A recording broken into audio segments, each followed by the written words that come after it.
Random House Audio presents The Future of the Mind, the scientific quest to understand, enhance, and empower the mind, by Dr. Michio Kaku, Professor of Theoretical Physics, City University of New York.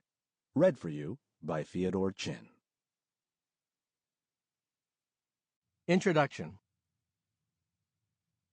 The two greatest mysteries in all of nature are the mind and the universe.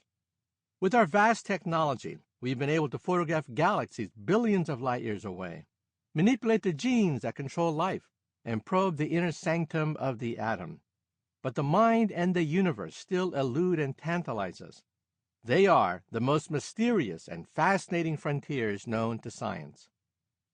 If you want to appreciate the majesty of the universe, just turn your gaze to the heavens at night, ablaze with billions of stars. Ever since our ancestors first gasped at the splendor of the starry sky, we've been puzzled over these eternal questions. Where did it all come from? What does it all mean? To witness the mystery of our mind, all we have to do is stare at ourselves in a mirror and wonder what lurks behind our eyes. This raises haunting questions like, do we have a soul? What happens to us after we die? Who am I, anyway? And most important, this brings us to the ultimate question, where do we fit into this great cosmic scheme?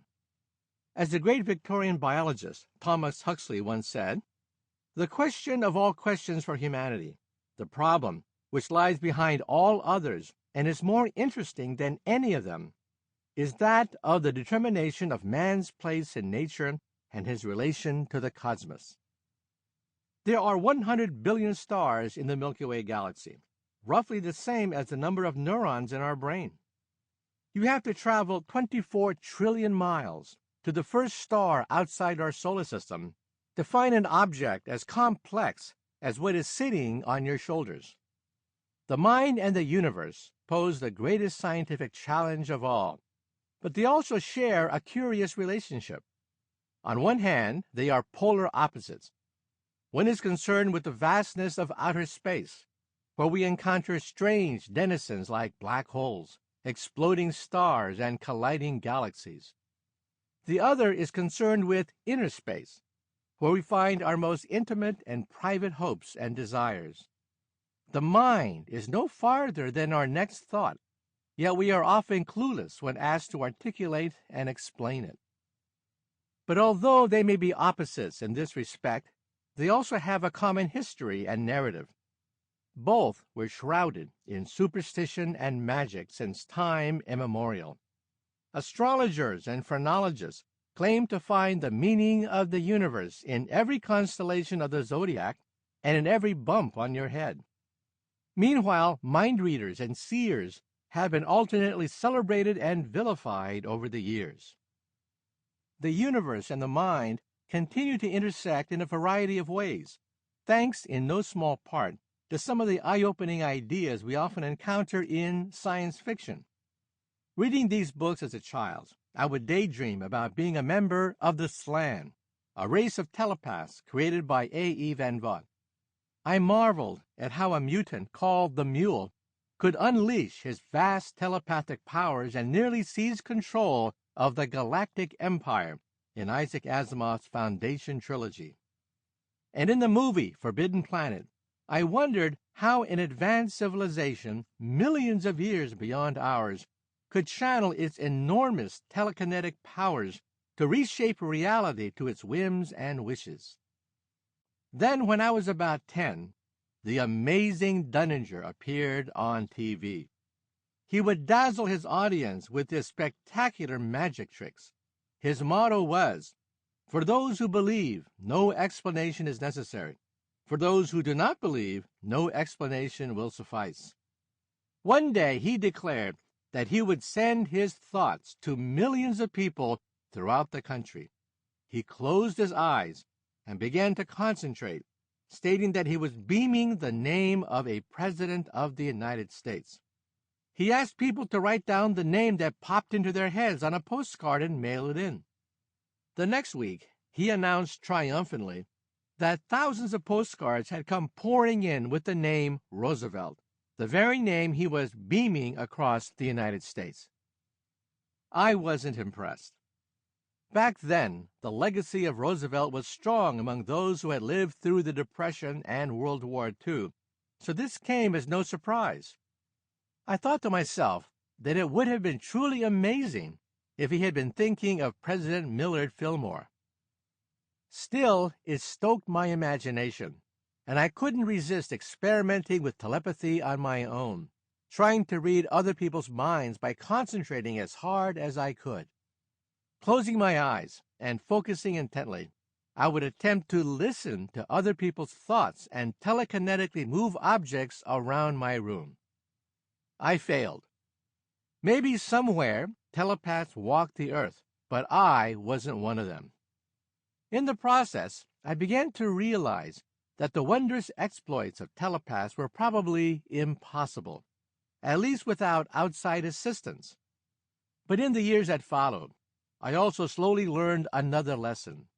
To fathom the greatest secrets in the universe, one did not need telepathic or superhuman abilities.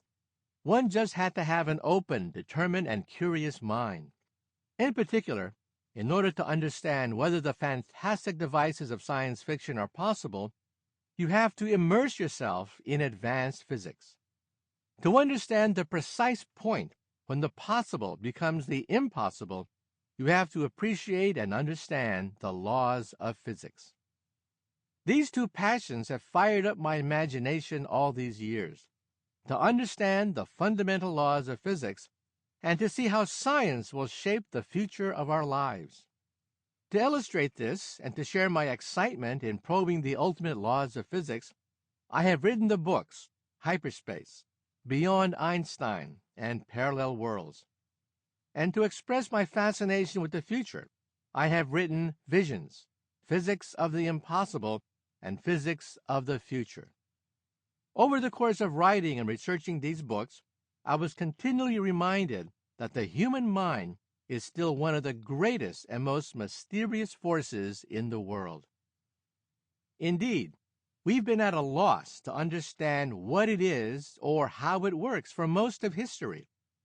The ancient Egyptians, for all their glorious accomplishments in the arts and sciences, believed the brain to be a useless organ and threw it away when embalming their pharaohs. Aristotle was convinced that the soul resided in the heart, not the brain, whose only function was to cool down the cardiovascular system. Others, like Descartes, thought that the soul entered the body through the tiny pineal gland of the brain. But in the absence of any solid evidence, none of these theories could be proven. This dark age persisted for thousands of years, and with good reason. The brain weighs only 3 pounds, yet it is the most complex object in the solar system. Although it occupies only 2% of the body's weight, the brain has a ravenous appetite, consuming fully 20% of our total energy. In newborns, the brain consumes an astonishing 65% of the baby's energy, while fully 80% of our genes are coded for the brain. There are an estimated 100 billion neurons residing inside the skull with an exponential amount of neural connections and pathways. Back in 1977, when the astronomer Carl Sagan wrote his Pulitzer Prize-winning book, The Dragons of Eden, he broadly summarized what was known about the brain up to that time. His book was beautifully written and tried to represent the state of the art in neuroscience, which at that time relied heavily on 3 main sources. The first was comparing our brain with those of other species. This was tedious and difficult because it involved dissecting the brains of thousands of animals.